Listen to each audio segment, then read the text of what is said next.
Testing, testing, 1, 2, testing. Can everybody hear me? Woo! Hey, everybody, we're going to get started. Come grab a seat.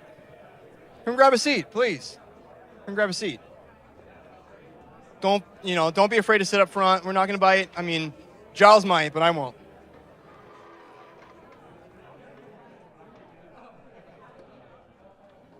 Oh, make sure to grab a beverage, a water, if you don't have one already. We are going to get started. They're a VIP, sir, and you are a VIP. Grab a seat. Welcome, welcome, welcome. Everybody grab a seat. Come in. Everybody in the back. I will call you out because I know your names. Everybody come back. You sure? Not yet.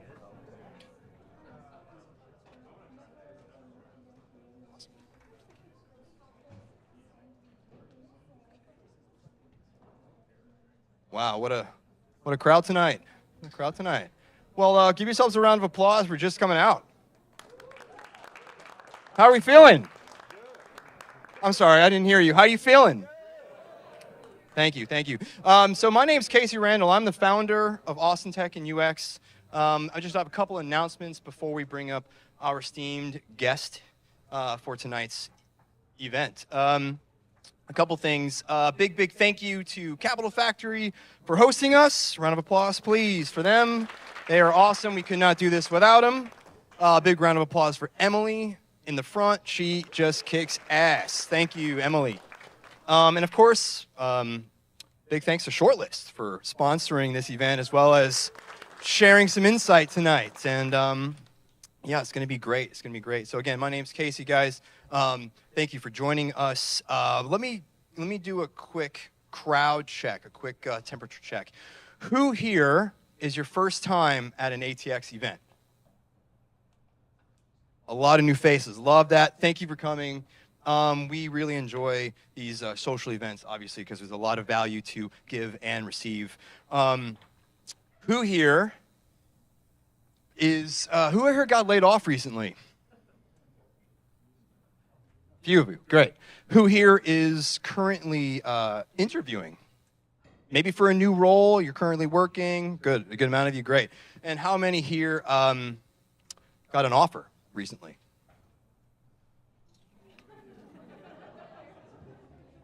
Sorry, guys, the market's just tough right now. I keep saying that tonight. So, okay, great. Again, thank you very much. Give yourselves a round of applause. Round of applause for Capital Factory, and applause for Shortlist. And Emily up front, thank you so much.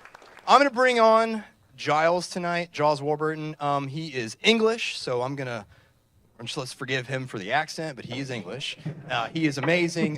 Kyle is sitting over here. He's going to end up not participating tonight, but we love you, Kyle. Thanks so much. And Giles Warburton. Thanks, buddy. Thank you for that. Everybody give him a round of applause. Thank you. Thank you. Good evening, everyone. Thanks for coming. Thanks again to Casey and Austin Tech and UX for facilitating this. He does a fantastic job. And also thanks to Capital Factory for hosting us. So tonight, what I wanted to share with you was some insider tips from our side of the fence on the staffing industry as to what we're seeing and how I think you can take some measures to be more successful in your job hunt. So I'll talk through those 5 key things I'm going to cover tonight. Okay, I'm going to try and keep it as light as possible. There's about 15 slides, so it shouldn't be PowerPoint overkill. Bit of background on me. So I've been in the staffing industry for 20 years. I've run agencies in England, in New Zealand, and in Austin. So we've been in Austin for the last 4 years. Our focus here is very tech-centric, so software engineering, technical product delivery, UX, UI, QA, data science, okay? We mainly focus on Austin and Dallas, and we do a little bit out on the West Coast. How this came about really was, I guess, the discussions I've been having with Casey at some of the events we've been at and some of the discussions I've had. I recognize some faces in the team tonight, actually, with some common themes that were coming up from those discussions because the market's tough. I mean, let's face it, the market's tough for all of us. Our side of the fence in the staffing industry, it fell off a cliff last year. It really did. A lot of industries suffered. But if you speak to anyone at the moment, whatever industry they're in, they're finding it hard. So I guess what we've tried to focus on is, well, look, let's let's find some ways that we can do our best in this.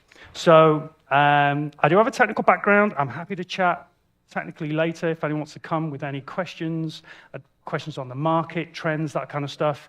But tonight, my focus is pretty much more on how to market yourself effectively, okay?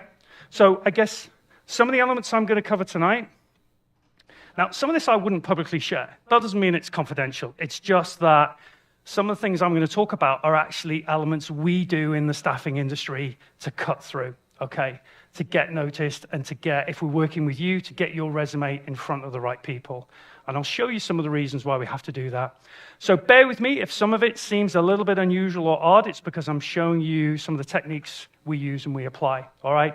Often it means we're not going in through the front door. We're coming in through a window upstairs, but we're getting the job done. So there is quite a lot to take in. See what resonates. Try it out in each of the 5 sections. I'm going to give you something to go away and do, a little bit of homework to do, okay? I'm here, Kyle's here, Callie's here as well for help. You'll have my contact details at the end. We'll be at quite a few of the Austin Tech and UX meetups with Casey. We tend to come and sponsor quite a few of them. So you're going to see our faces around. I'd be keen to see, with whatever you try tonight, let me know if it works. You know, it's gut-wrenching for me to see when, as Casey did the show of hands earlier, that, you know, I'm talking to people, the interview success at the minute isn't great. So hopefully I'd be keen to see that really lift. All right, so share your feedback with me. The market is improving at the minute. One thing, we've been out this week talking to a lot of clients, and I think with Kyle and I, at least 3 times this week in talking to internal HR people and CEOs, they're starting to see a lift in work now, which is good. It is promising.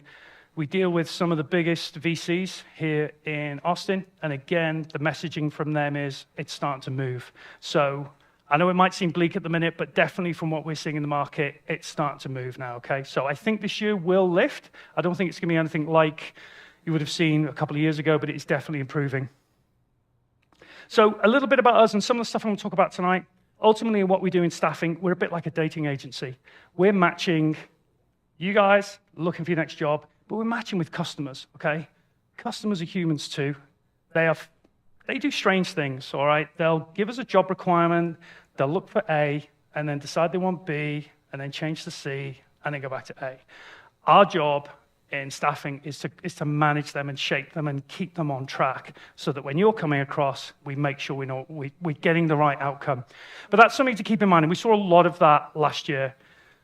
Customers not really knowing what they wanted and changing their mind midway. And even some of the conversations I've heard tonight of people who've been interviewing, they've gone through 2, 3, or 4 stages of interviews to have the goalpost change, okay? And we're seeing that on our side as well. So that's not just an isolated thing because of something you've done individually or not done.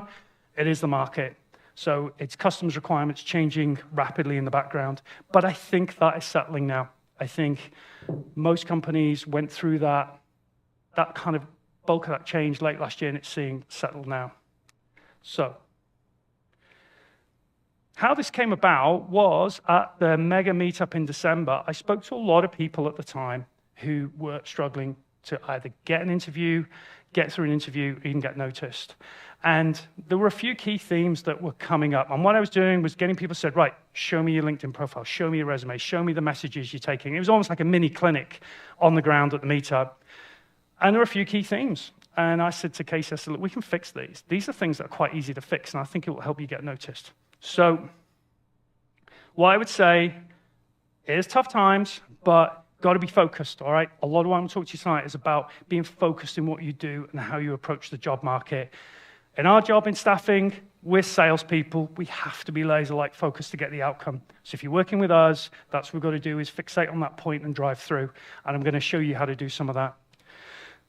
Also as well tonight, be open to changing your approach in terms of how you've applied to roles, how you market yourself, how you network, how you get out there. Okay. First of my 5 tips. So there's a lot of you here work in product, UX, so you're familiar with the concept of personas. Yeah? So for those who aren't, I'll put the description up there. So personas are fictional characters that you use to basically, you create to represent different user types to match against products or services for your customers. Now, what I'm saying here, what was the main thing I noticed when I was at the Mega Meetup was I was talking to people who were good skills. I could see through their resume. They had some interesting things they were doing, but I couldn't get a feel for their persona, what they did and how they did it. It didn't really jump out at me. Most of their LinkedIn profiles just didn't do it. So what I want you to do is think about, this is about how you market yourself. So for those of you who work with personas, develop your own persona that you're going to push out to the customers. Okay, I know that might sound a little bit out there, but this is about how you view yourself, how you want to be viewed by the customers that you're applying to. So imagine employees are your customers, all right? So we're going to look at how we define that. Common issues. So I'll talk about what I was seeing that was a problem, and I'll talk about how we fix it. Some of the common issues I saw, right? Messy, structured resumes. And an example of that, and you'll know if you've done this yourself, but resumes that have been constructed organically over the years, bits added on as you change each job, different fonts, different typeface, different look and feel, different sizes. Sometimes you've been a bit bored and not been bothered and just copied and pasted some of the job description from your new job in, and it just doesn't look right. For us in staffing, I might view on a busy day, and I know the guys, well, we could view 100, 200, maybe more resumes a day.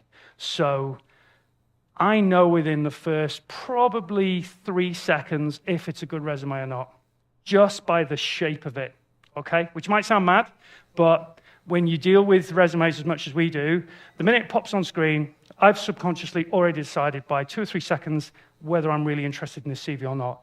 And that's a visual bit. And for those of you here who are in UX and design, as hopefully many of you are, hopefully that should resonate. So one of the subconscious things is the resume's got to look and feel good, okay? Now, that is consistent fonts, formatting, sizing, and the layout.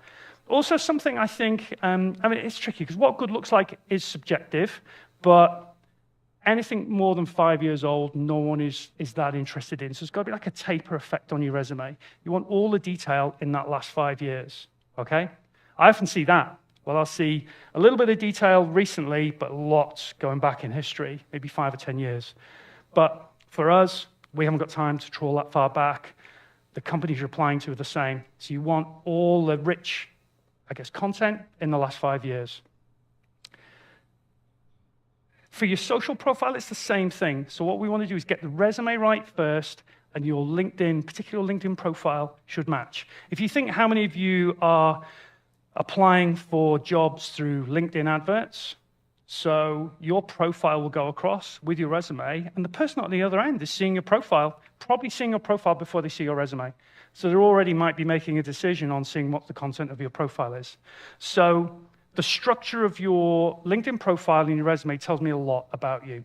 And again, if we're looking at lots through the day, how interested I am in your resume would really be determined by how good it looks, how uniform it is, whether it tells me everything I need to know. Boring descriptions, okay? I see this a lot. It's flat, uninspiring descriptions. And again, this can just happen over the years when you just get used to the same thing of just how you describe yourself on your resume, and particularly on LinkedIn. And I'm going to show you some examples later of how to kind of fix that and some role models to look at in terms of how to make it more inspiring. But again, if you look on our side of the fence, we're viewing hundreds, if not thousands, of resumes a month. We want the ones that will stand out, will grab our attention. And it's the same for the internal recruitment teams as well. I had a meeting with a client today, and this gives you an example of what it's like on the other side. Talking to this client, they've advertised a role. When did they advertise it? On Monday. They get about 500 applicants a day for this tech job, okay? And what the internal person does is she can't process 500 resumes a day. She'll do a quick search, keyword search across those applications, pick out the 10 that match, take those across, and reject the rest. And that's crap. That's not good, but that's how it works in many internal hiring functions at the minute, and that's what you're up against. That's why if your LinkedIn profile isn't rich with all the right detail about you, if your resume isn't right and has all the detail, you're going to get missed. And this is as frustrating as it is for those of you applying directly for jobs, particularly with big tech firms. They're doing a quick keyword search because of the massive applicants coming at the minute. So what we've got to do is get yours to stand out, be visible, and make sure you get caught in that initial selection. And also I'm going to show you ways to go around that selection. Understanding strength was a common theme as well with the people I was talking to at the Mega Meetup. And that was maybe partly through a lack of confidence and taking a hit through maybe struggling to find work, being out of work for a few weeks. But it is a good time now to really focus in on what your core strengths are and really match those against the market. And again, I'll show you some ways we can isolate that. Irrelevant detail. You have to be brutal with both your LinkedIn profile and your resume in terms of anything that doesn't really align with the persona we want to create for you. So as you can see here, what I'm trying to get rid of is anything that's uninspiring, isn't going to catch a staffing person or an internal TA's eye, and is not really relevant to where we want to get you. So that persona shaping is thinking about the role you want that you're going for. What's important, if you were designing a persona to match that role for that customer, what attributes would it have? How would it behave? What would be attractive for those skills for that person to have?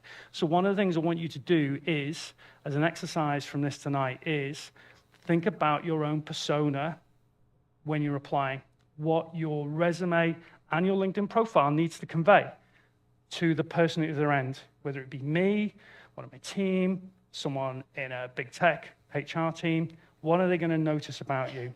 And these things here, these issues, what these were telling me was that many people had resumes, again, organically assembled over years.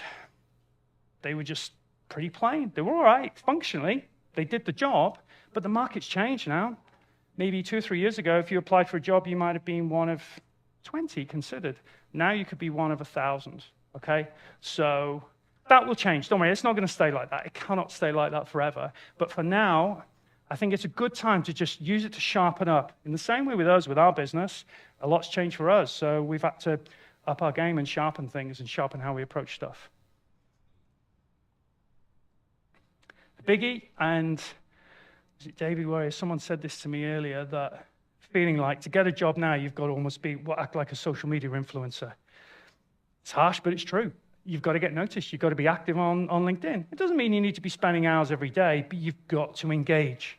You've got to follow, like, read, post some elements of your own. Your profile has to come to life. If you think about it, with companies that are using LinkedIn advertising as their primary vehicle for advertising their jobs, which we do as well, then they're seeing your profile, and they will look at your profile before they even look at your resume. So this is why it's so important, more than ever now, to get your LinkedIn profile as good as it can be. And not only to get it shaped right, but to get the interaction on it. So I would say you probably need to be spending 5 minutes a day, not a lot, 5 or 10 minutes, reading, following, seeing who's of interest, and then I'll talk about some exercises later in terms of then using it to target who we need to go out to get the next job. Okay, this is about when we're not going in through the front door, we're coming in through another door to get to the people that matter. So, yeah, sure. When you talk about posting to LinkedIn, do you recommend as first-time posters that we only post to our network, or that we just make it wide open? Because if you do it wide open, you kind of make yourself susceptible to missiles unintentionally. So I think there's a rule. Number one, whatever you post has got to be authentic. It's got to match your persona. So you're going to get fed up with me saying this word tonight, okay? Everything we're doing has got to come back to this persona. And only you know what persona you want to project. It's very personal to you. It's very subjective to you. But whatever you do, keep it authentic. Avoid anything contentious. I think, obviously, political, anything like that, just steer clear. But think about what is going to help get you coverage. Things that work well for us, it can be real day-to-day life stuff as well. If you're out with a pet, taking a break, or you've achieved a certain award, or you've done some volunteering, or you're out with a group like this tonight. It doesn't need to be 3 posts a day. It can be 2 or 3 a week. But it's consistency that's key, because it shows those hiring teams that are looking through LinkedIn. It shows us as well when we're looking at, because we always look at LinkedIn. When we get a resume, we look at LinkedIn as well, to check it matches and to see where, if there's anything missing and how it aligns. So Having a living, breathing LinkedIn profile is really, really important. Yeah? But yeah, don't do anything contentious. Don't get into any arguments or hefty debates online. It's just not worth it. Once you get more established, hey, if you want to be a more active contributor, that's fine. And some of the people I know get very good coverage from being a little bit contentious, but it takes time to build it. So with your persona, you've got to choose what you want to build. If you're going for quite a high-profile area or industry that you work in, and you want to get your image out there more, then that's fine. If you're working in UX or design, then maybe some of the posts you should be doing are commenting on other individuals who are doing some cool work, cool portfolios, trade shows, design shows, new trends, new tools. It can be anything like that. I'd say probably one a day.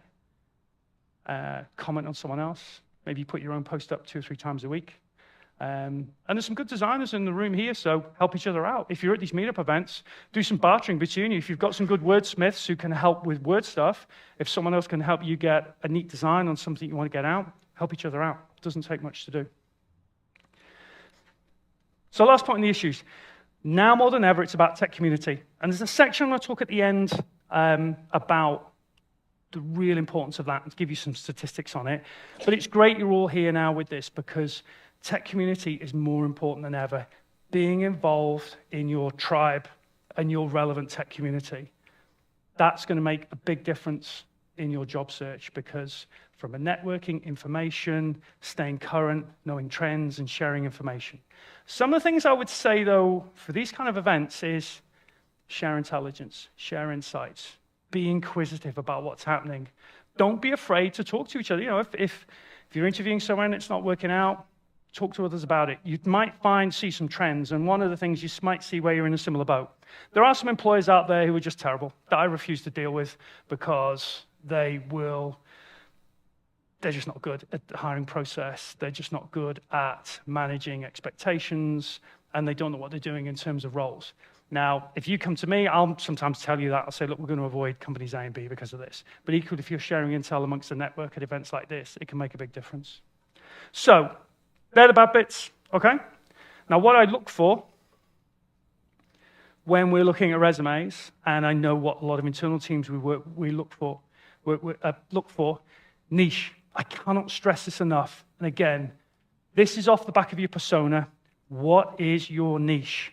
And this was probably one of the biggest things when I did the event in December. I spoke to a young gentleman. I don't think he's here tonight, but he was a UX designer, had 5 years of experience, had not worked for 10 weeks. And he was struggling. He was really struggling. And it was heartbreaking at the time. I was thinking, right, okay, I've got to help this guy. I said, right, show me your resume.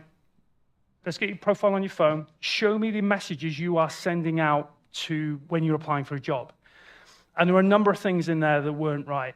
But I said, what's your niche? And I looked at his profile, and he'd worked in medtech for 5 years in a couple of different firms. And nowhere on his profile or his resume did it say, hey, I'm pretty good at medtech. I'm good at UX design on patient management systems. It was just the same old boring, bland intro about, yeah, I'm a UX designer. But there was nothing to say, I'm pretty good at medtech. And I've done systems like this, showing some, where possible, with confidentiality, some of the design, some of the approaches. So it was really just getting him kind of by the bootstraps and going, hey, come on, get excited about it. Know your niche. So for each of you, whether you're in senior leadership, product management, UX, QA, engineering, look at your experience and identify what your niche is. It doesn't have to be technical. It can be from a skills, leadership, mentoring, whatever angle you want to go at, whatever is the most common theme that is really shows about you, we need to bring that out on your profile, okay? And I'm going to show you some examples in a bit of what that might look like, but it's not that hard to do. What you have to do is sit down and just take an objective look at all the companies you've worked at. Think about the places you've enjoyed. Think about where you've made a real impact, where the products have been great, we've had good feedback. Look at the trends. Look at the industry you've worked in. What's the commonality? There's lots of retail, insurance, defense. Okay, what have I done that's interesting in those spaces? And then that's what we need to distill back into the CV, into your resume. And I can help you with that. I know it's one of the things you might be sitting there thinking, I don't know where to start. So when you've digested this after the event tonight, I'm more than happy for people to get in touch, and I'll tell you what I see on your profile and what I think you should do. And I can normally do that in about 10 seconds. I look at your profile and go, right, I see that. You should be pretty good at that. Well, yeah, I am. Well, why aren't you shouting about it? Go away and let's figure out a way to shout about it. It's really that easy, okay? You don't need to overthink it.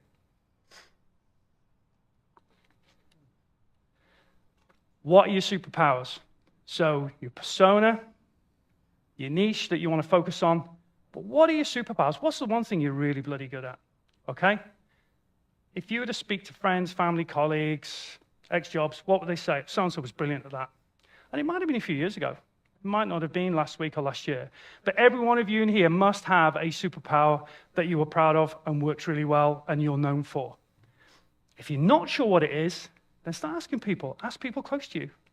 And it can be a bit uncomfortable doing that. It might feel a bit weird.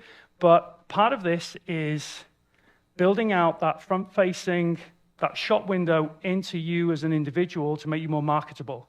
And you'd be surprised when you actually look at this and you think, well, okay. And again, it doesn't need to be a technical skill. It can be, look at in terms of Casey, community leader, brings people together. That's a pretty cool superpower to have, and it takes time and investment to build. You could be a leader in the local community, church groups, youth groups, school, mentoring youths. It doesn't necessarily need to be a technical skill in the office, but it's something that's going to stand out and we can run as a theme through your profile. Okay, and I'm going to show you in a second what that looks like. So, sorry to embarrass you a little bit, Casey, but I did say I'd use his profile because Casey's a good example. He's someone we know quite well, and I wanted to show you what I think a good profile looks like. Now, you'll have to bear with me a minute. I'm going to have to see if I can get this to jump up on the screen. Yeah. Now, just need to got a message come up there. Let's get rid of that. We don't want everyone reading that. But I know it's a bit tricky to read here, but let me just go over and I'll show you why. So, first off, Casey's profile. What do you notice first thing? Yeah? The header at the top, so it's a good photo. Someone's not just gone out in their backyard and snapped that photo of Casey. There's some thought gone into that. Okay, so immediately, I think that's good. Yeah, someone's made an effort in how they present themselves. Casey Randall, designer, speaker, founder, persona, niche, focus. Already, I don't even know what Casey does. I've not read the rest of his profile, but I already know that sounds pretty cool. This is someone who knows where they're going and they've got some focus. Photo on the right, Casey in action. Looks good. Now, you don't have to go to that level, but what I'm saying is, right within the first 5 seconds of me as a staffing person, assume I don't know Casey from Adam, I'm doing a search for some design skills. I see that come up. Subconsciously, I'm thinking, okay, someone in design should have a good-looking profile. That's a good-looking profile. I need to speak to Casey. And then in the text as well, product UX designer, speaker, community leader. You notice how it's working in threes. Okay, bam, bam, bam. It's quite impactful. It's already going into my head. And bear in mind, I'm looking at a lot of profiles each day, but this is sinking in. 10 years of crafting exceptional solutions and slaying dragons. So there's a bit of humor in there. So already, before I've even seen what Casey's work experience is, this is a good profile. So this is the level. This is a good example. And I think if you're looking for ideas on how to shape your profile, look at your imaging you're using. Get a good shot. It can be you with your pets. It can be you out doing stuff. It doesn't need to be a fully professional photo like that, but it's got to be authentic, okay? And it's got to match with your persona, all right? So again, Casey's persona on there, community leader, speaker, bringing people together. The photo matches that. And then when you scroll down the profile, sorry, Casey, I know this is...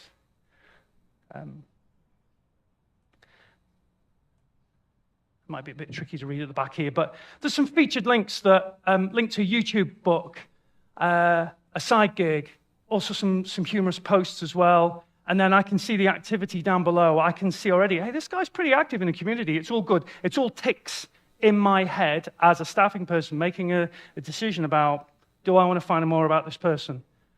And then, again, the about bit. You can see here, there's not a huge amount of detail. If I just expand that a bit. The 3 blocks there. Adventurer, storyteller, and entrepreneur. That sounds pretty cool. All right, that's quite interesting. Talks about edge design and then some bullet points on what you do. That's all you need. You don't need more than that. Cool little intro paragraph on who you are, what you do, your persona, your approach you want to sell. And it doesn't have to be a dragon-slaying, fire-breathing superstar like that. It can be more down to earth, but just make it interesting, make it engaging. And this can, this is where your superpower comes in. What is it you want to really push in this profile? Is that making sense? Yeah? There's a few other little bits as well that I think, again, identify to me that this is a good profile that I would want to find out more about. So I've got the job description, blah, blah, blah, that's great. Okay, I've already made my mind up I want to speak to this guy, just on what I've seen so far. I can figure out his experience is going to be pretty good. I can see some links to other activities being part of. Education, volunteering is in there. So again, this is where some of your superpower aspects can come in. It doesn't necessarily have to be office-based, but interesting, relevant elements to you, make sure they're in there. Certifications, and also, it's right down the bottom here, but they're quite valuable, recommendations. If you've got time in your hands at the minute, speak to some colleagues here, or some friends, acquaintances, give and take recommendations, help each other out. These things get noticed. We'll look at these, okay? As staffing people, we will look at these. We want to see how current they are, who's giving them, because we want to see how active this person is in their chosen community, in their niche. Where do they sit in that space? So that looks like a lot, but once you've set it up, it's not a lot to maintain. And then we spoke about the activity. That will just show in there, tick through once a day, once every couple of days. Now that, for the average person to set up, might take you a week of tinkering, getting it right. And again, the beauty of this group is there's a lot of designers in here, so help each other out. Ask for advice. What do you think of my profile? How's it look? Can you help me with this? If you help me with this, I'll help you with the wording. I'll review. So work together on it. That's something I'd recommend. Or come to us. I warn you that I'll be brutal. I am normally quite straight to the point. It's like, right, that, change it, and it'll work. But that's simply because we view so many each day. Now, the talent teams, so the internal HR functions that your job applications are going to, are probably not going to look at it with the same level of scrutiny that maybe we would, but still, they're going to have the same subconscious response to seeing the image, the banner, the wording, the shape of it. Yeah, that looks good. And then does it match the resume? So that's the secondary bit to this. Get your focus right on your LinkedIn profile along these lines, and then your resume has got to kind of align. So what I would say is do your LinkedIn profile first. You might need to throw away all the wording you've currently got on your LinkedIn and start again. This is where you speak to friends, colleagues, relatives, figure out what that superpower is. I want to be that vein that runs right through my profile. And once you've got that right and you're happy with it, then look at your resume. Say, okay, how does my resume match now? If someone was to see my LinkedIn profile first, which in many cases they will when you're applying now through LinkedIn Jobs, is my resume going to match? Or is it going to feel old and dated and irrelevant and tired and boring? Blah. And I'm not going to read it, okay? So this is where the energy is to get this shaped and get this sorted. Now, I've just got to see if I can get us back to the presentation now. Yes, that worked. So, I'm going to click on it first.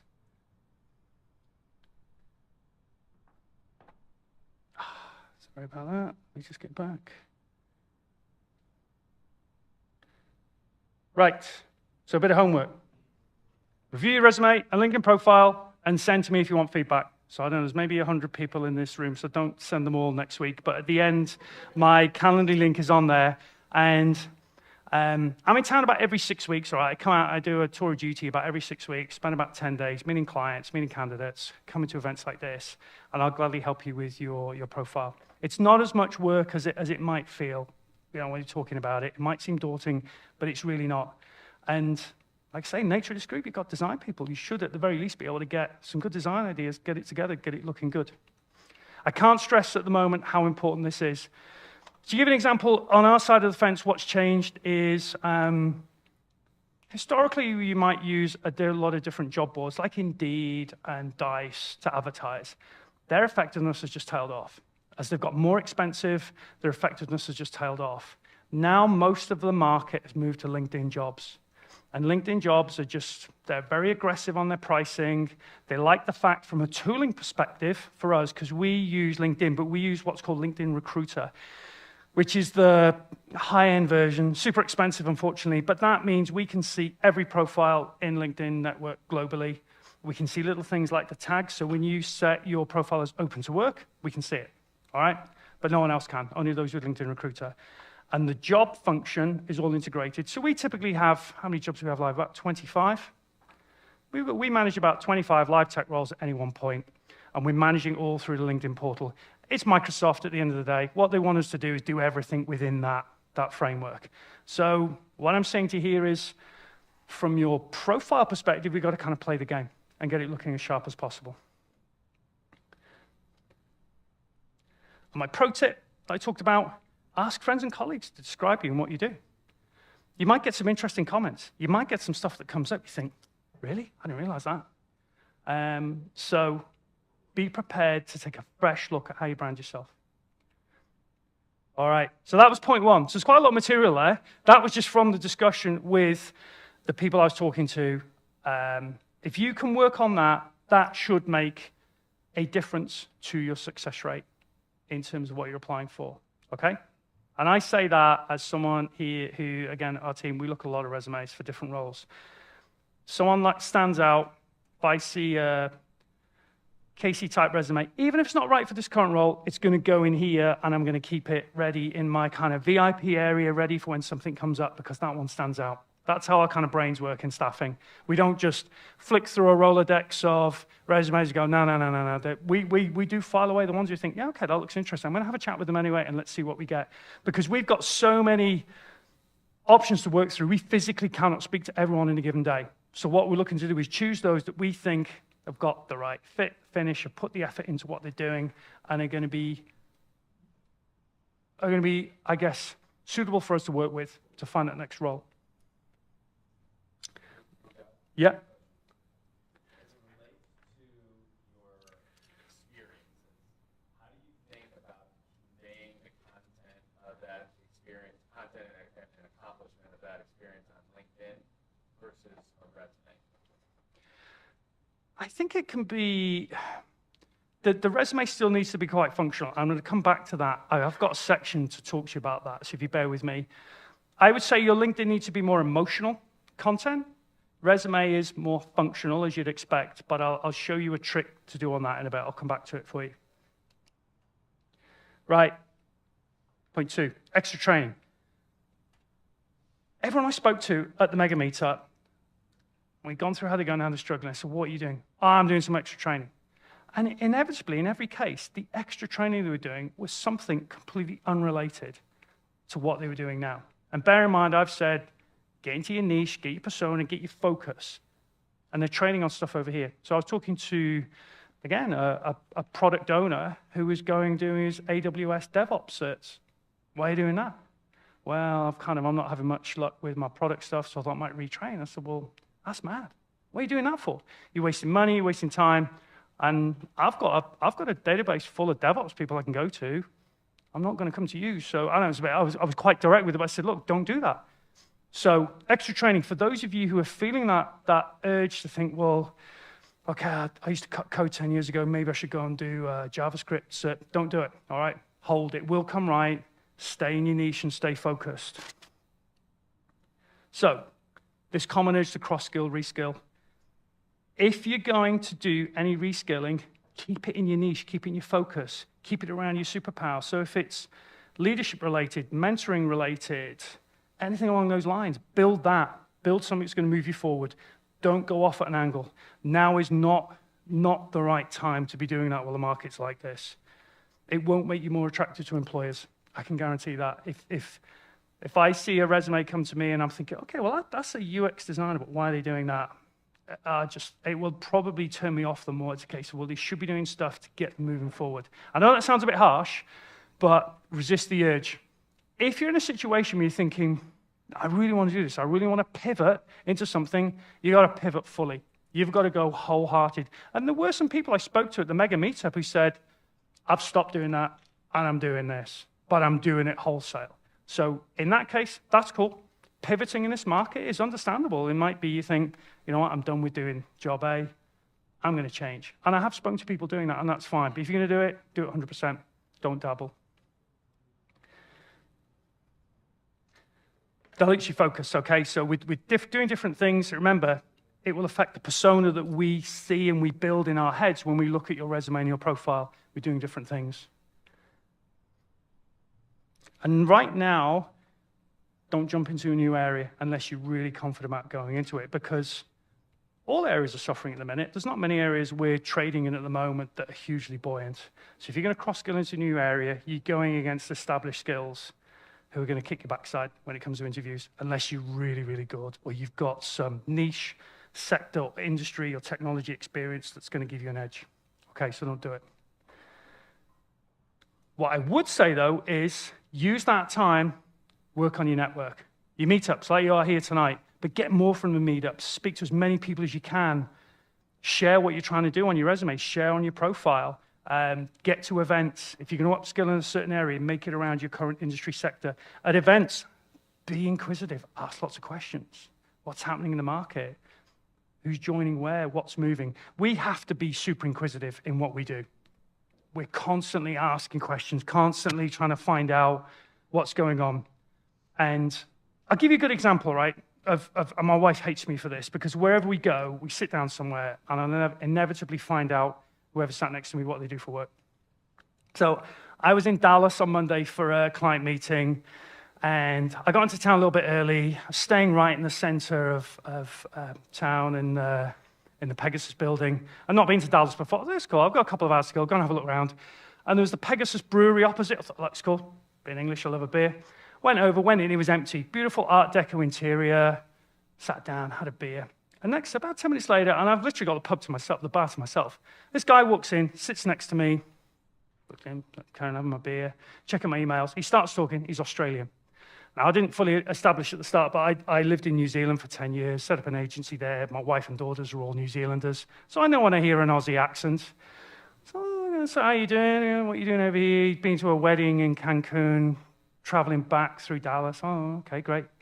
Inevitably, I got to the job. What do you do for a living? I'm in the staffing industry. Really? So I let him talk for a bit. Turns out he heads up the industry body that I was a member of 20 years ago when I first set up in New Zealand. We're virtually hugging each other. He'd been in that industry from day one. So we then chatted for about an hour. It turns out he knows lots of people in my network. There's lots of things he's keen to understand about my network in the UK, being from Australia, and also for access into the USA. So we had this great session, came from nothing, from a quiet beer, pre-client meeting, minding my own business, next time we're best buddies. Okay? So that's the power of being inquisitive. So wherever you are, be nosy, be inquisitive. What do you do? What's that? What's that about? Yeah? You'd be amazed what comes out of it. And that's just one example from this trip. And that's what I love about working in the industry we do, is you have to be nosy like that, and you just uncover some really cool things at times. So whenever you're out, you're at a barbecue, at school, whatever, be more like us, be more like a recruiter. So what do you do for a living? You might have to get there. You might have to warm them up a little bit, okay? Go straight in. But try it. You might be surprised with some of the relationships that come up from that. Don't be shy.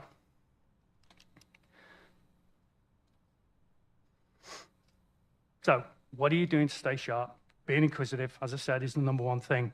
For some people, it can be fitness events. It can be more reading. It can be whatever. I mean, Callie on our team here, don't mind me giving you as an example, Callie. Callie's a CrossFit athlete. So a lot of her networking stuff, like today you were training at a CrossFit gym downtown, getting to meet new people. We're going to market that on our LinkedIn. That's going to go out. Just say, hey, look, some new faces, new angle. I don't know how many of my clients, I'm not a CrossFit athlete, as you can tell, but I'm sure in Austin there's a lot of people into that fitness industry. So Callie's angle on getting into the market, getting to know people, is going to be talking about CrossFit, with a view to, will inevitably find out about other stuff as well. So you can sometimes take a circular route to getting information. Don't think you need to go straight, but just be open at the time to finding out, being inquisitive about people. You never know what you're going to find out. So if you're going to do training, If you're going to do extra training and you put time and money into extra resources, do stuff that enhances your superpower. So you've got to find your superpower and then do stuff that enhances it, okay? If you love mentoring, and that's something you're good at, and friends and family said, man, you're a really good mentor, you should do more of it, do training around that. Get some courses, get that on your profile. It's stuff that will make you feel good. And I can tell when I'm talking to individuals that know their superpower and are trying to enhance it, I can feel it. I can feel it. And it makes me want to work with them. I'm thinking, oh, this is good. You've got energy coming towards me. I want to work with this. I want to make it better. Okay? Any questions on that?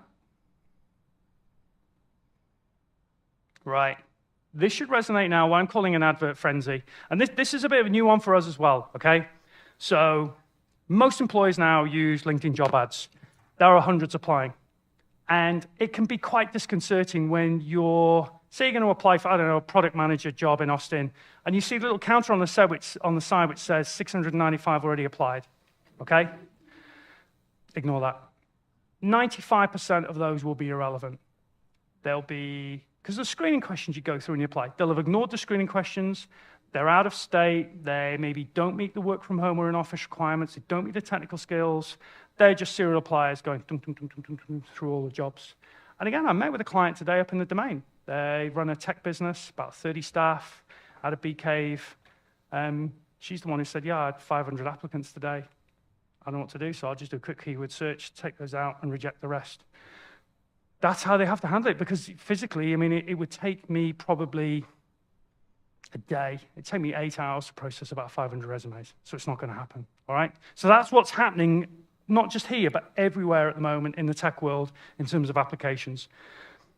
It happens to us, so what we do when we're advertising roles, we might, or when we've got a new role, we might not advertise it. We're going to go to our VIP list of people we know, whose personas and resumes we're impressed with, and we're going to reach out to them. Because why would we create that extra work for us of putting a job ad up just to get 1,000 people apply, sift through? It doesn't work. It actually damages our brand. It just damages the brand even more. So a good example, Kyle had her IT director role we advertised about 2 weeks ago. We had 1,000 applicants in 2 days.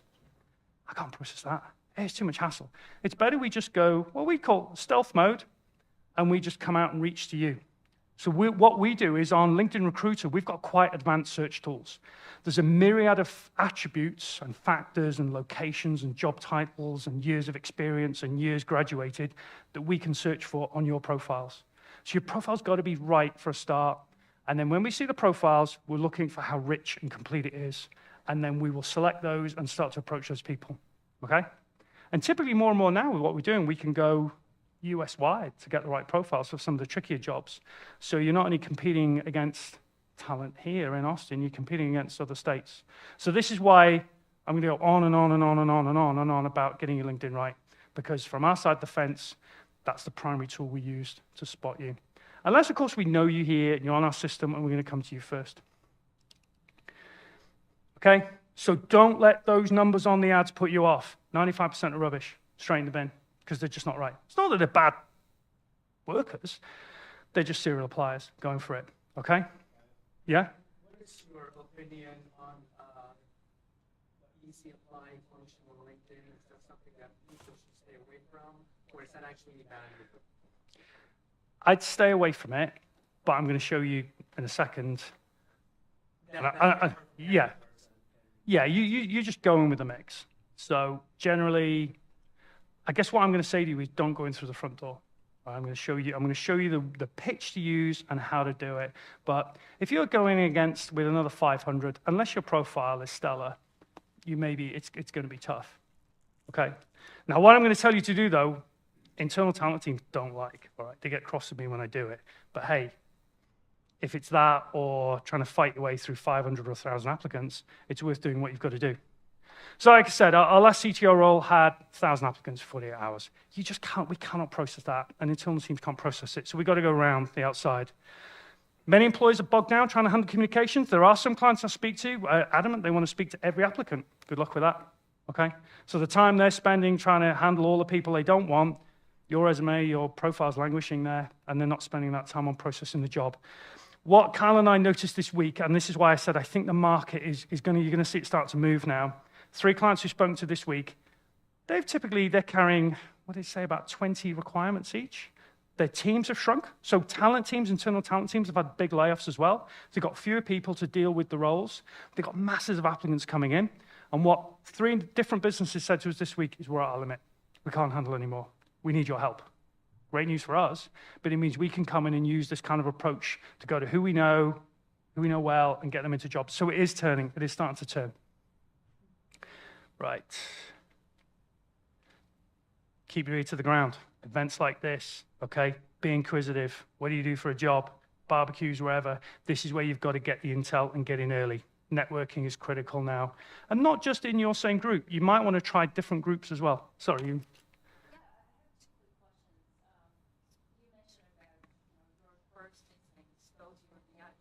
Yeah. Right. So how do people get themselves onto those VIP lists or first thing? So first off is great profile, great resume, and then bring your staffing agency useful information as well. So I'm jumping on a point ahead here, but we're after intelligence all the time, like anyone. We want to know what's happening in the market, any movements, what's shifting, what's not. So we're talking to you. If you're sharing some insights, it doesn't need to be anything confidential, but if any intel or trends you're seeing is building our picture, that immediately puts you on our VIP slot of like, right, great. So it's kind of like a two-way. It's building a good relationship with your staffing agent. It's hard with an internal talent team because they're just buried maybe in a big tech firm and they're dealing with thousands of applicants, okay? But with a staffing agency, not just us, with anyone, try and build a relationship. Try and bring some information that we can use. We might be building out a picture. We might say, oh, hey, you used to work at so-and-so. What do you know about them? Help us with that information. In turn, we'll help you with where you want to go.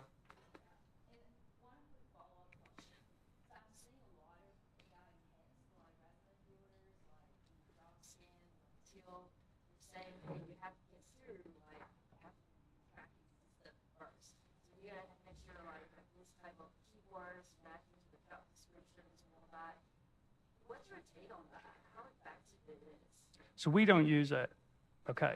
I think I'm a strong believer in the tech field. We should be able to spot a good resume and a good profile, okay? You should be able to see it and act on it quite quickly. I think if a talent team are having to use that extent of screening tools to just filter people out, it's just mass. It's like a meat grinder kind of approach. Again, I would expect some big tech firms to use that, but we're probably more small to mid-size in the companies we go at. And you've got to ask yourself, if you're keen on working for a big tech company that does that, then sadly you've got to kind of play the game to get your resume sharpened or going through the back door. I'm just conscious on time. I'll just jump on to the next one.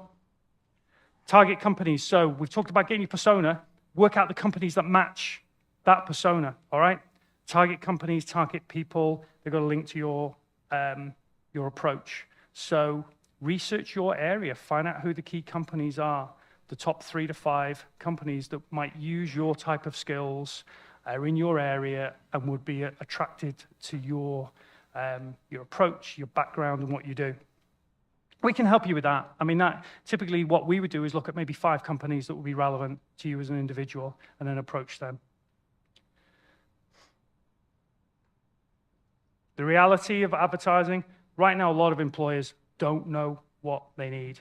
I spend most of my time talking to employers, trying to guide them on what they actually need, and it's quite frustrating. The measure for me is whether it's a client I want to work with, is whether they'll listen. We actually, probably in the last 3 months, walked away from more clients than I ever have in my past because they had unrealistic requirements, they were doing strange things during the interview process, and they were just unpleasant to deal with. One of the measures we have, I guess, when we were with the company is I say, would I work there? So I was a coder in my early career, terrible one, then a technical project manager for about 15 years, and then into staffing. So I look at them and think, would I work for you? No, well, I'm not going to put any of my customers through that either.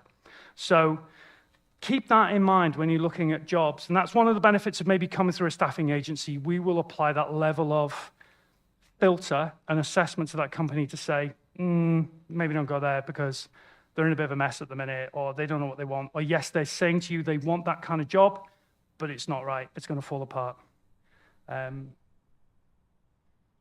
HR, internal technical teams. Hopefully there's no HR people tonight going to get cross with me on this, but many don't understand technical briefs, okay? They've got to cover a wide range. They might be doing administrators, accounting staff, back office staff, or a DevOps engineer, a UX researcher, what's one of them? Quick keyword match. So that's one of the challenges we're up against is sometimes the people doing the filtering don't really know what they're filtering for.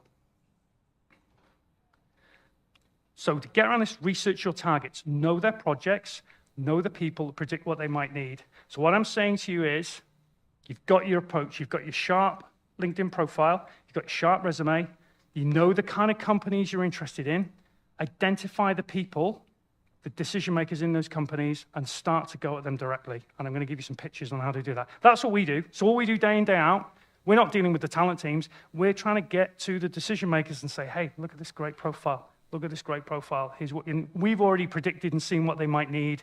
We've followed their posts on LinkedIn. We've gathered intel from individuals in the market to say, okay, we know there's some projects happening there. We know there's a project coming up there. We've been out networking events, beers, meetups, whatever, building that picture to see where the action's coming. So you kind of have to be a mini recruiter, a mini staffing person. You're going to have to do some work to find out where I need to focus. Just pick 5, okay? 5 companies that are relevant to you, your niche, and your approach. Find out the decision makers, whether it's head of engineering, head of research, head of design. Get connected with them. Follow what they do. Read their posts. See what interests them. Find out what projects they're doing. It's actually easier than you realize. And again, different ways of doing this. If someone comes to me and is that focused, if you come to me and say, look, I need help getting a job, I might not have that vacancy live at the time, but if you would say to me, there's these 5 companies I'd love to work with, can you help me get me in there because I've got this, this, and this? That's quite an appealing proposition to me, so I might come to you and say, right, come here, you work with me, and we're going to go and kick that door in, and we'll find a way. So that's another way to work with a staffing agency, is try a partnership approach. Bring something along, bring a focus, intel, and a direction you want to go, and say, can you help me get in there?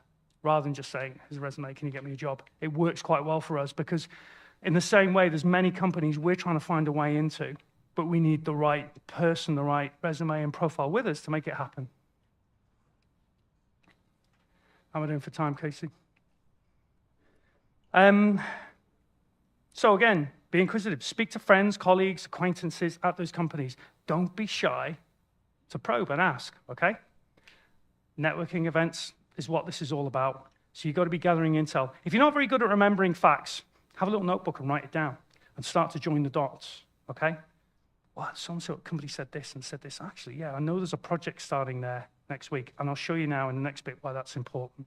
So be investigative, be inquisitive, help each other with intel. If you know someone is looking for something in a certain area, share information, trade information with each other. It's better in community groups like this that you're looking out for each other, okay? This is where the power of having lots of different eyes and ears looking out the network can be really, really important. And I'm sharing this, I mean, this is what we do.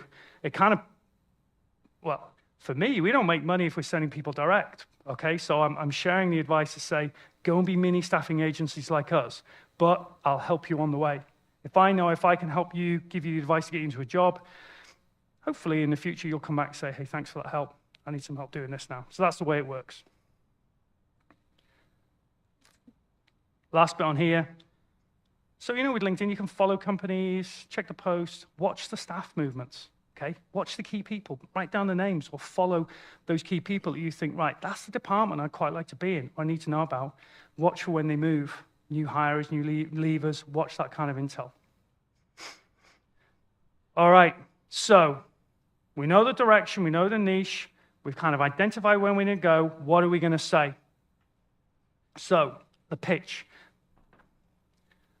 This is your messaging that goes. And again, one of the key themes that came up at the mega meetup, I was right, show me a pitch. Show me what you're saying when you're applying. It was huge, huge emails. Blah, blah, blah, blah, really boring, really bland, standard emails. Like, wow, I wouldn't read that. I'd delete that.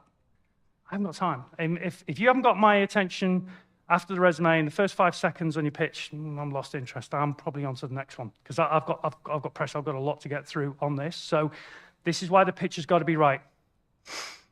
So your pitch must match your persona. So I'm going to give you 2 sample pitches. You can take away and do what you want with. One's a bit more pushy, and the other's a bit more kind of laid back, but it's got to match your persona. So the way you word it has got to match you. It's got to be authentic, okay? Ditch cover letters, all right? Don't use cover letters. I never read them. Delete them immediately. Yeah?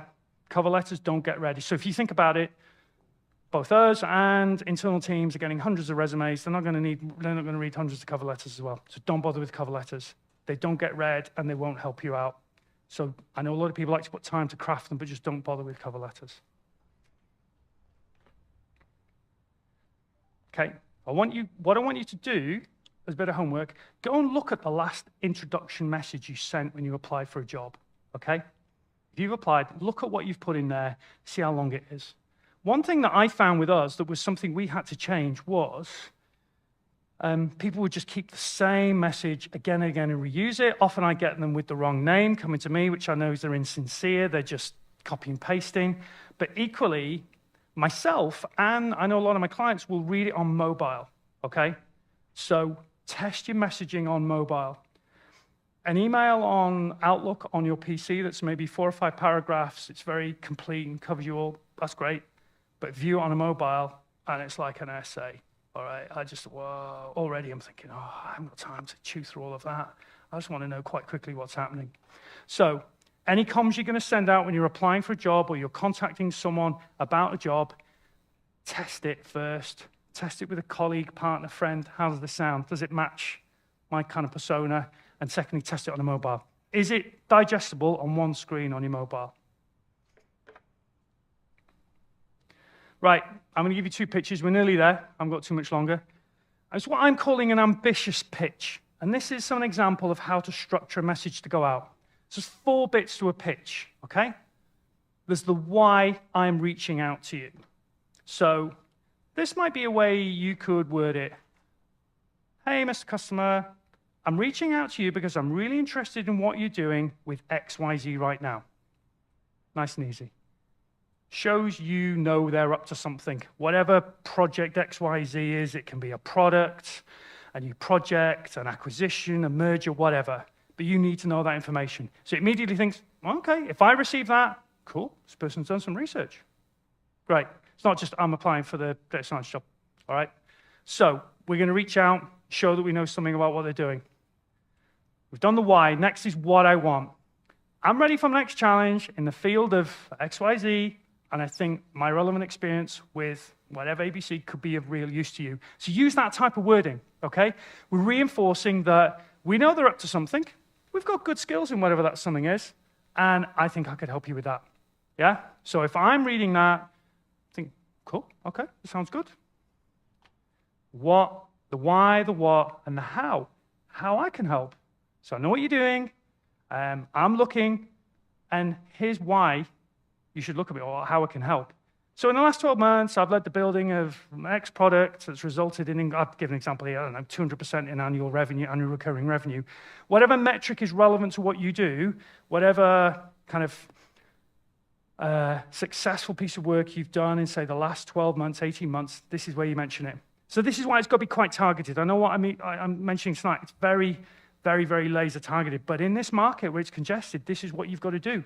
You've got to go for that tiny, tiny target on the wall. You've got to know what it is and be very focused on what you go at. Last bit, the when. The why, the what, the how, and when. So I put here, I feel I've achieved my key goals in my current company, and I want to step up to the next level. Could you spare 15 minutes to understand if I could fit into your future plans? So it's quite a softly word. I'm not saying, hey, give me an interview. It's like, I'm ready for a change, and I'd love to have a chat. Here's my mobile, here's my Calendly. So this is the kind of wording we might use, okay? In our market, on our side of the fence in staffing, being super aggressive, super pushy, you need this, it just doesn't work. Especially in Texas, it doesn't work. We learned that long ago, okay? You've got to be collaborative, and you've got to take something to the table. So here we're taking the fact, you know they're up to something, you've got experience in that something, you've got measurable success in that something, and you're ready for a change. So let's have a chat. Be prepared for this kind of pitch when it goes out.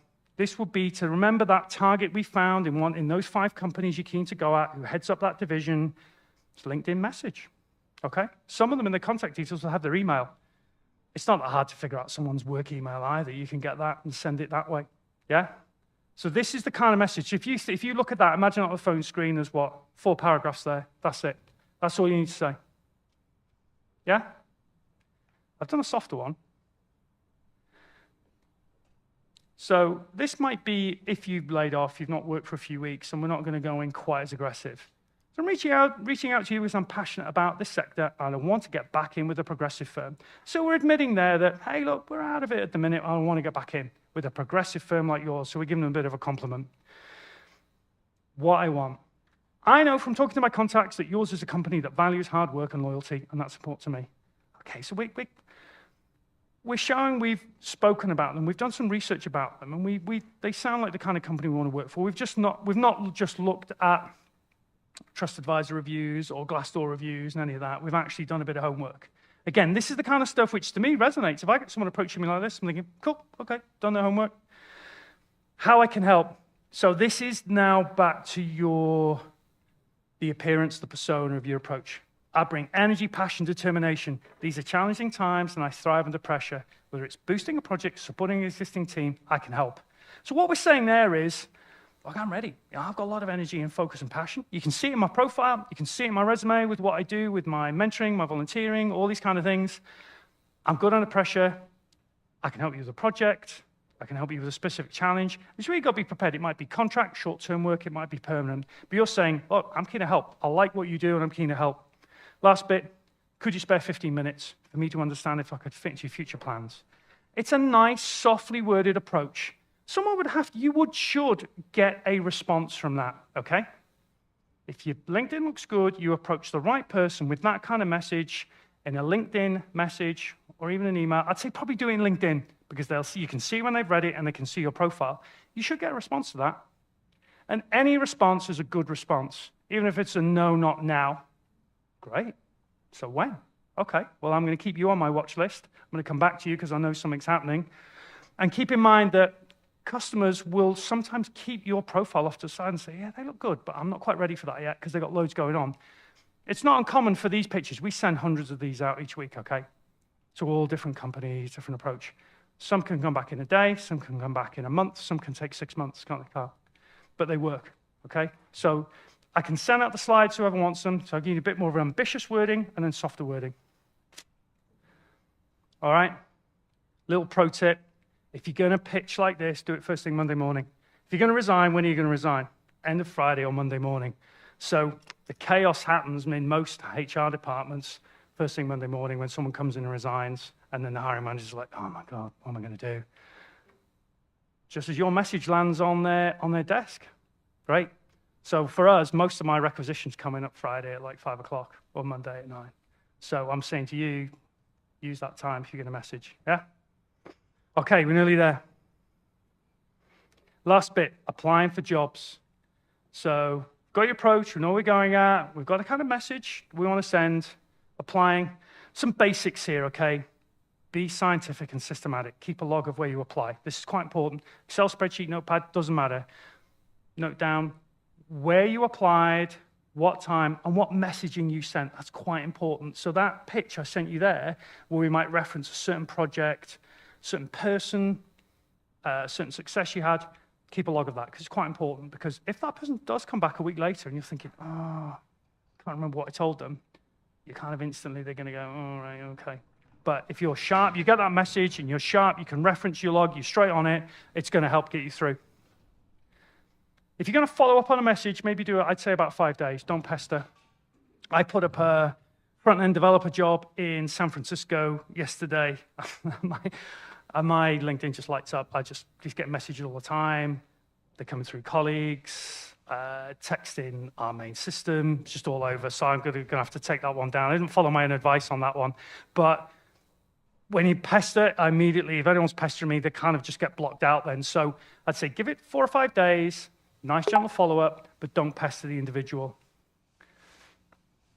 And I touched on this before. Get to know your staffing consultant. There's some good firms in Austin, all right? Get to know the right person for your sector who's good in your specific area.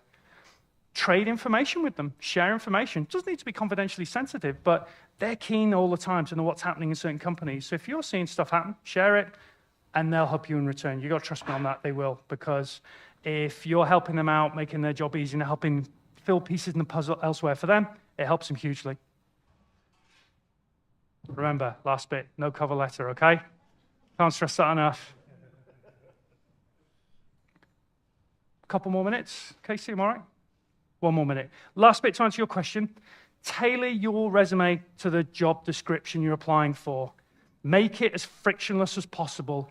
Give specific examples of where you met their needs so you can tick off boxes against the job description. That's really, really important. All right? Make it easy for the reader to see how good a match you are.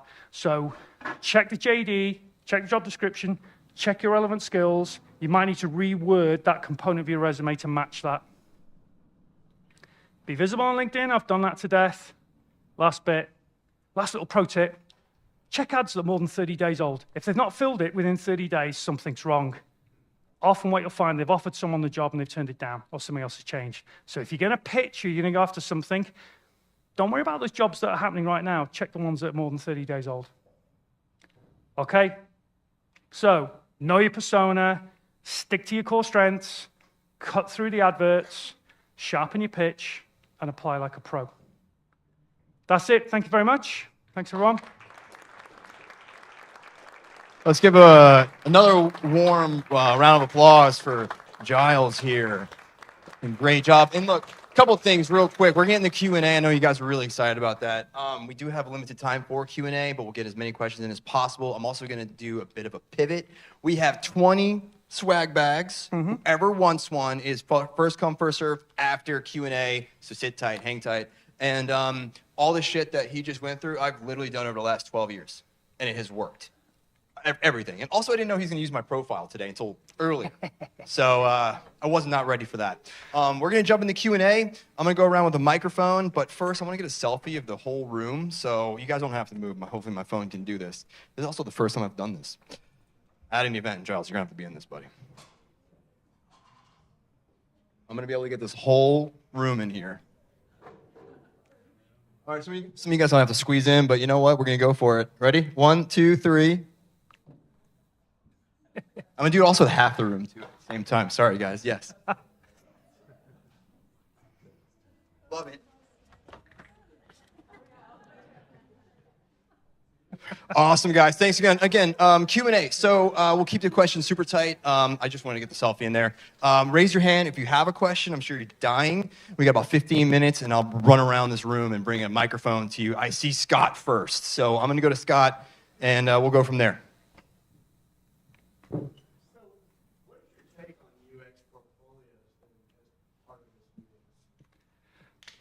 I think they're quite critical if you work in UX, but don't send it as an attachment with your resume. Have it on your LinkedIn profile or as a separate website and have the link to that in your resume and reference it in your pitch to say, here's the work I've done that's relevant to what you're doing. And do you see a problem in password protecting it? No, I don't think so, no. If there's commercially sensitive stuff in there, say so, and say with the right NDA, we'll show it.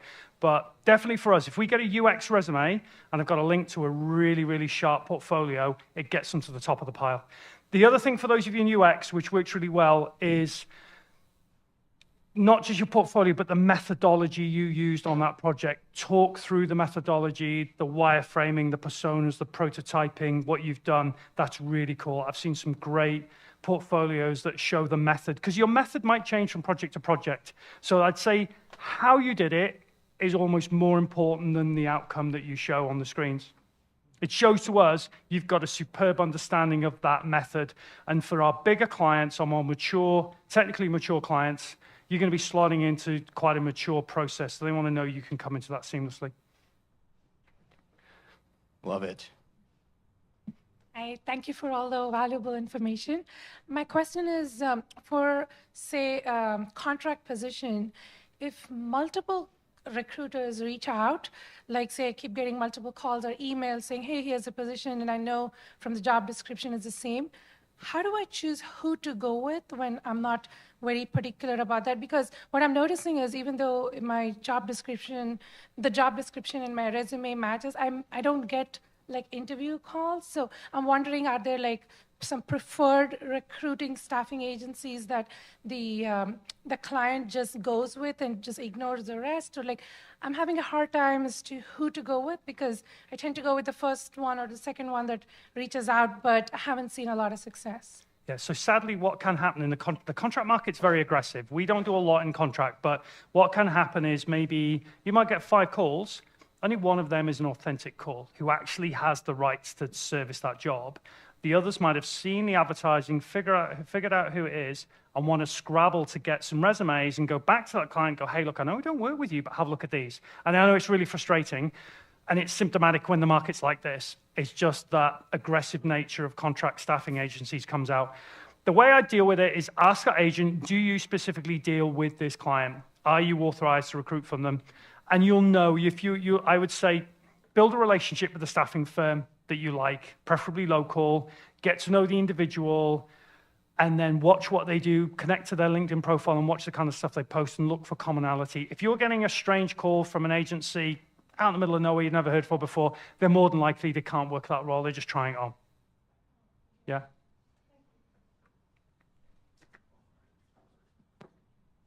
So my question is that I heard a lot about that you should always take referrals when you're applying. So how much do you think are the roles filled through referrals in comparison to applications, like direct non-referral applications? So we've run out of time here, but I did have some stats on this, that it's about a 10-fold increase. When you're referred into a job, they're 10 times more likely to be successful by being referred in. So it is a key thing. So we ran out of time to do it, but if you can get referred in, it's a significant improvement in your chances.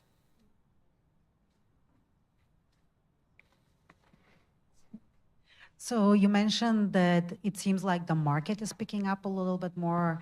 Can you say, like, does it look like it's picking up for kind of like beginner roles, mid-range, higher range? What are you seeing? So I'll give you an example. A conversation I had today with a client I met in the domain. They want to hire a data scientist. I said, okay, why? And they explained the problem to me they had. And I said, well, you don't need data scientists. You need a bright maths grad with a year or two's experience who can come and crunch that problem for you. Cost you a lot less, and you'll get it done right. So this is, when I said about often companies don't know what they actually want, this is the challenge for us, is we have to sit down with them and say, okay, actually, no, what you're looking for is wrong. Because the challenge is that company could go and advertise for a data scientist, good money, interview, and then think, oh, actually, that's not what we need. And they've wasted their time, your time, and it's very frustrating. So a lot of my time is spent consulting with these clients and ripping apart the requirement and going, no, you don't need that. This is what you need. And I am trying to steer more juniors. So we're seeing a rise in mentoring programs now to get more junior talent in. So I think I expect it will lift across the board, I guess is what I'm saying. Quick question. So how do you thread the needle? That's so corporate. How do you navigate being able to customize your resume based off phrases in the job description and feeling like an organic sense of your voice? So a lot of times it seems like the only way that you can get noticed is if you use direct phrases. Would love some advice on how much we customize. So it depends on your audience. So we went for lunch with one of the big Austin VCs at Christmas, all right? And it was really interesting this, because on their 35 or so operating companies that are within the group, most of the CEOs are the ones who drive the hiring. And these are high energy, focused, busy individuals, and they're involved in the hiring, which is a nightmare for us because they're just hard to pin down. And I was talking to their lead internal recruiter, and she said, we had a bit of a game changer recently. One of the applicants who applied, and I forget the role, I think, again, it was a senior AI role. They'd had their previous CEO write their resume for them. Very, very functional, unemotional. They did this to these levels, and it worked well. And the resume came in, and the CEO who's reading it was really busy, and he's like, right, tick, tick, tick, tick, tick, yeah, interview that person. So it depends on the audience. If you're, as part of your research, you want to go for a CEO, which we do, and I would encourage it, it's got to be functional. They haven't got time to get involved in maybe the emotional aspect of it. Just make it frictionless. Let them just tick the requirements. You've probably got 30 seconds for them to, yeah, great, interview them. That's it. That's how it works. For us, that snappiness is one of the key things. The higher up the chain you're dealing, the more concentrated it's got to be.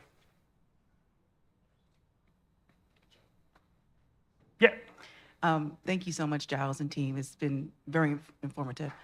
You mentioned 5 years on a resume. Just Yeah. to give them the 5 years, no more?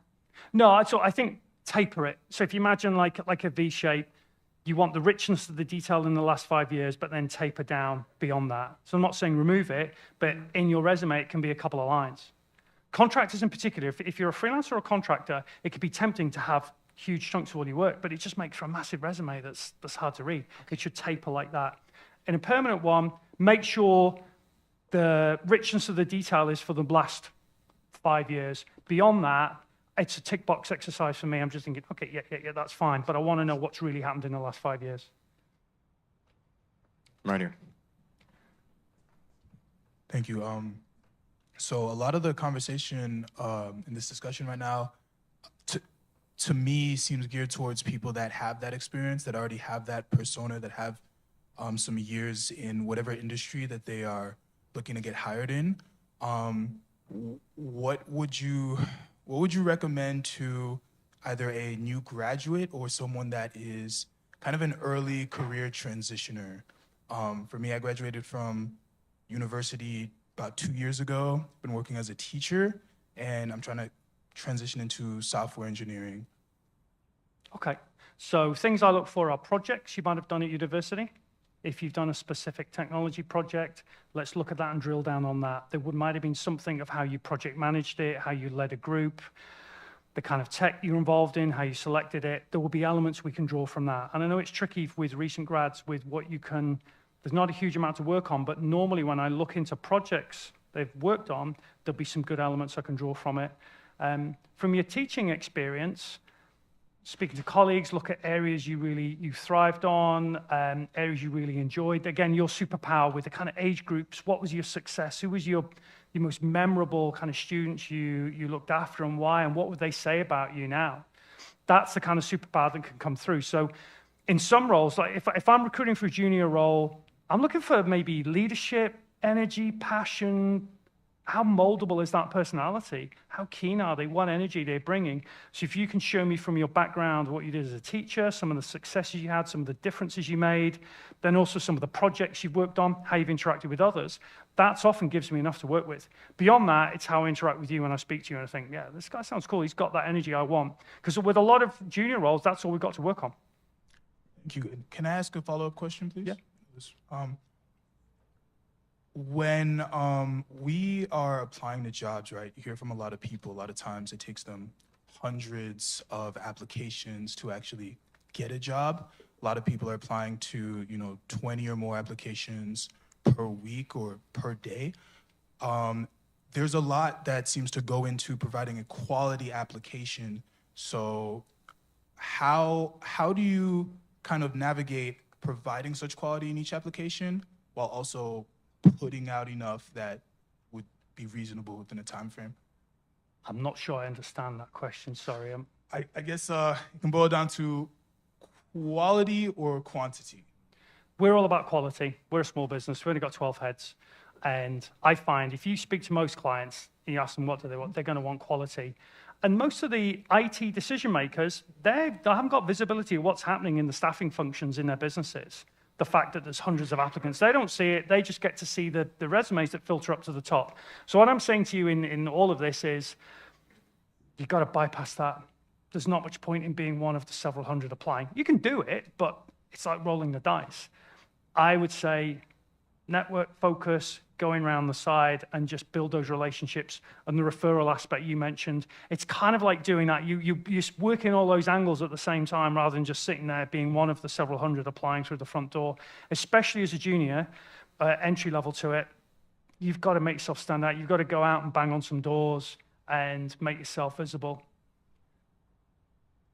Just one last bit on that. One thing as well. Yeah. Sporting skills, if you're junior, really good. Like talk about one reason I hired Callie. She was a CrossFit athlete, professional dancer.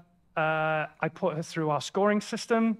Callie had no recruitment experience. I put her through our scoring system. She's the highest scoring graduate we've ever hired, ever. All right. But if I looked at her resume, I think pro dancer. But that was so. I find there's a good correlation as well between kind of strong sporting background, athletic background. That's something that comes through on junior applications as well for like motivation and resilience and focus. We have time for one more question. I caught her first. I'm so sorry. One more question, because I do want you guys to get a bit of time to mingle and chit chat and kind of decompress after this. So one more, and then we'll go into a mingle, and then we'll wrap up.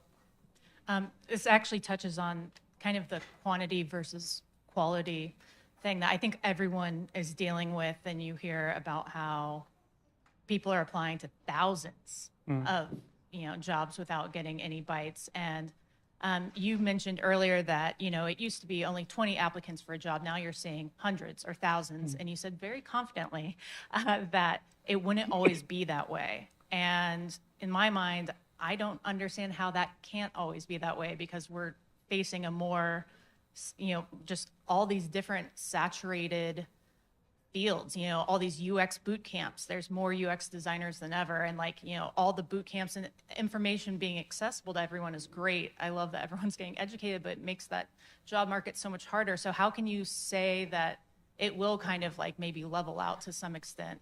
I guess, so from my side with if I give Texas an example, the Texas-based VCs we deal with, they're just holding their breath, but they're going to expand out. If you think from a VC perspective, they've had tens, hundreds of millions put into them. They've got to show a return in 3, 4, or 5 years. Failure is not really an option.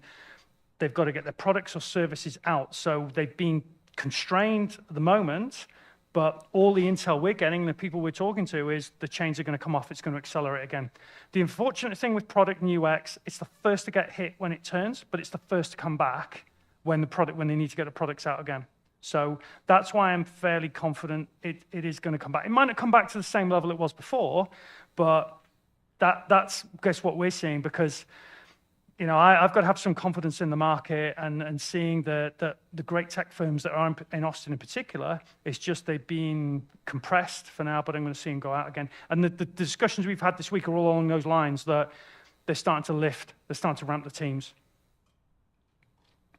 And unfortunately, that's time, but let's give a big round of applause for Giles and the Shortlist team, Capital Factory, Emily up front, everybody. It's also give a round of applause for yourselves for just showing up tonight. That's step one, right? Step one.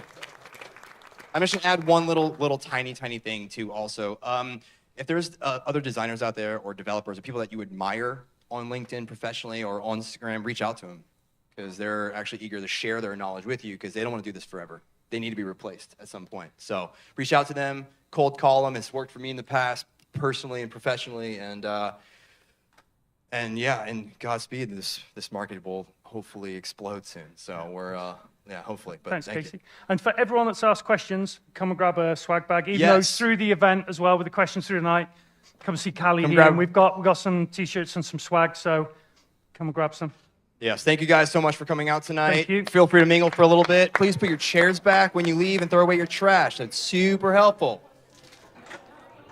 And also find us on Meetup, guys. If you guys, I will connect you with Kyle and Giles and all them. Thank you.